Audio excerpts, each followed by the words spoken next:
How's it going, YouTube? Welcome back to another episode of Darius' Garage. In today's episode of Darius' Garage, we're going to be showing you how to change out the fuel injectors in your BMW N63TU.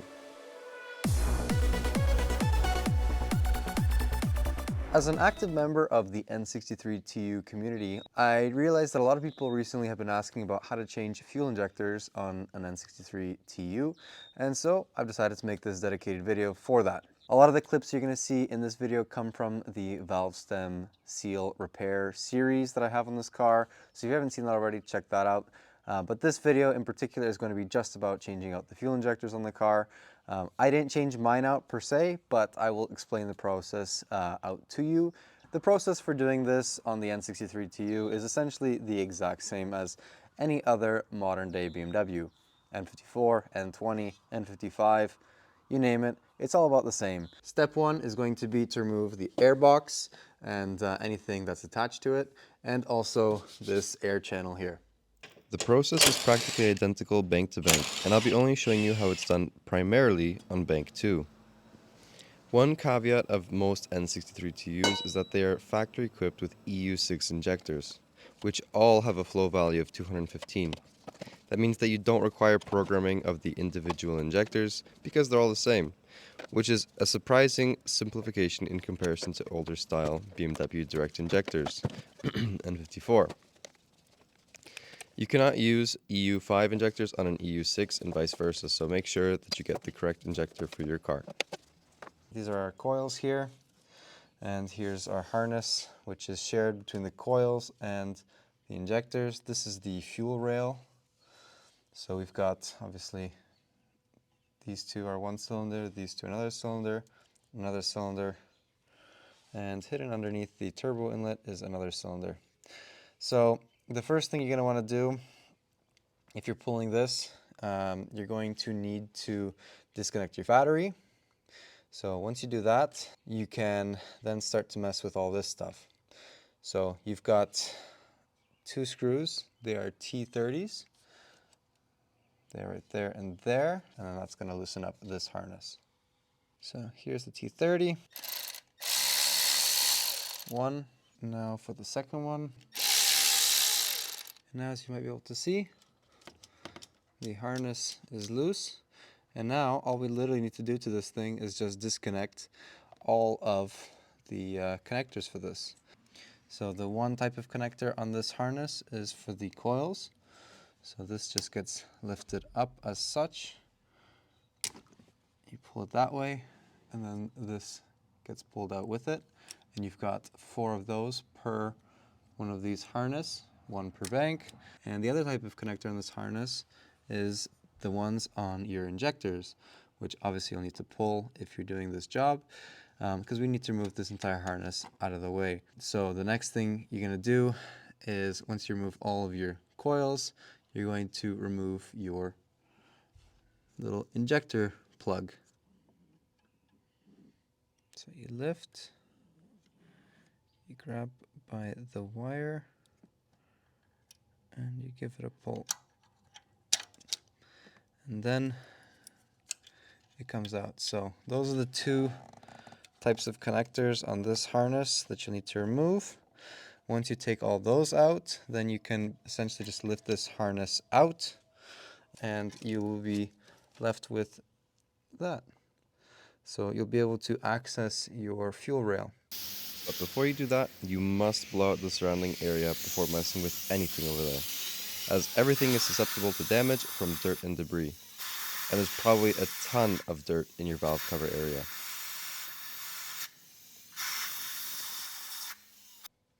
So once you remove the 14 mil off of here, and you remove your 17 mil from the main feed from the high pressure pump, as well as the T30s at the bottom, you'll be able to remove the fuel rail, and then you'll start to be able to get to those injectors. So we can see clearly this is now off. So that's how it looks when you remove this guy here. No wonder this thing was such a pain in the butt to remove, because it's one of those types of connectors. So you gotta push it out and then you can remove this. So I'm gonna do that now off the car. This is a T40.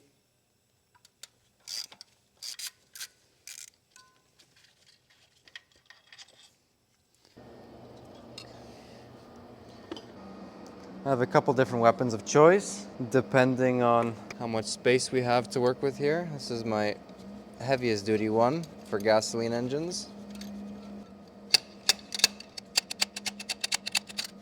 If you don't like these puller tools, there's also a mechanical pulling tool that is available that you can use for the N63TU specifically, or the S63TU.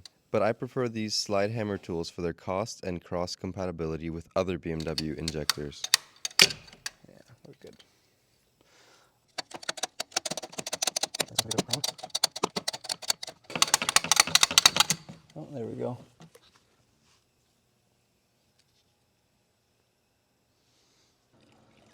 Also, please note that the N63TU/S63TU EU6 injectors are different from the ones that are found in N20 and N55 engines. They're not cross-compatible. Even though they're called EU5, EU6, they are still different.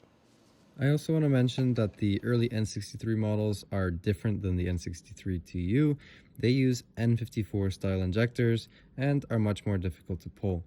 It is tighter in the body and you need different tooling to make this come out. You also need to get different seals, and you also need to program the injector after servicing them. Cleaning out the injector bores is always kind of a scary part for me. I don't like doing it, so I let my dad do it this time. It's very critical to get as little dust and debris into the cylinder as possible, as that can be damaging to the cylinder walls. So you need to figure out a way to block off the hole if possible and blow out all of the debris. And then you can do some cleaning. And my dad over here kind of uses a rope string kind of device that he created out of a cloth, and he shoves it in there into the bore so that it doesn't allow for any of the dust and debris to fall into the chamber. It only can get blown out. He also uses an oil film spray to make sure that everything gets kind of stuck to the cloth. Clearly in this clip, you can also see that the valve cover has been removed. This is not required to clean out the injector bore. I simply had mine off because I was doing the valve stem seals, as I mentioned earlier. It's still the same process, just a little more difficult. One thing of note when you're removing your injectors, these rings sometimes really get stuck in there. So pay attention to which one gets stuck inside your cylinder head. You need to remove that before you reinstall the new ones, because if not, this will never seal correctly. So please be sure that you take them out. They get really stuck in there, and sometimes these come apart in pieces as well. So you'll take out this part and there's still just the metal sort of ring around here that's left behind. That also needs to come out. So be very cautious of that. It happened to 3 of mine, and took them out. It's all good.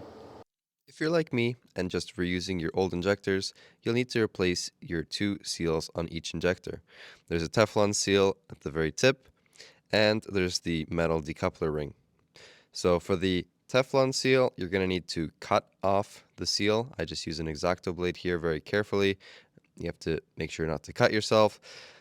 And then you use an expansion tool that I bought on Amazon, and you just expand the seal so that it can slide over the injector tip, and then you use a compression tool to compress it.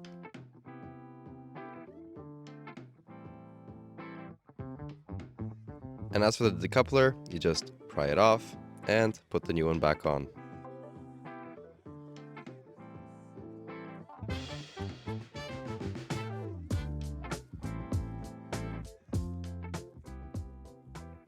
Once you change out the seals, you need to immediately put that injector into the cylinder head.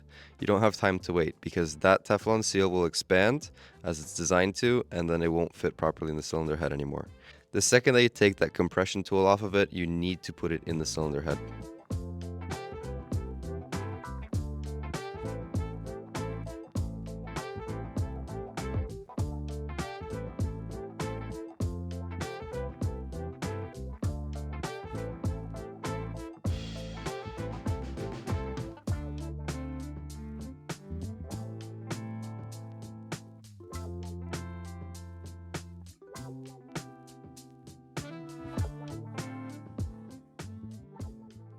Once you install the 4 fuel injectors on that bank, torquing everything to spec with new seals, you can then start to reinstall the fuel rail. The fuel rail I like to just put on loosely, making sure everything lines up properly without forcing anything. Tighten everything just by hand, very loosely to start, and then you can start to go a little bit more intense with the torque. I think the official spec is 10 Newton meters, and then there is a higher torque value depending on the size of the nut. Also make sure that the screws for the rail to the valve cover also line up perfectly. Once your rail is in, then you can reinstall your wiring harness and plug in everything that needs to be plugged in, and then start to reassemble the airbox. And just like that, we're ready to roll again. Everything's put back together and running like the top. For an engine with such a reputation for being so overly complex, it's actually not too bad of a job. The most tricky part, in my opinion, will be to clean out those injector core areas from all the dust, dirt, debris, corrosion that's going to be there.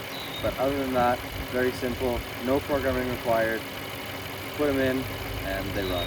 If you found this video helpful at all, please consider giving it a thumbs up, and if you want to see more N63TU content, consider subscribing down below.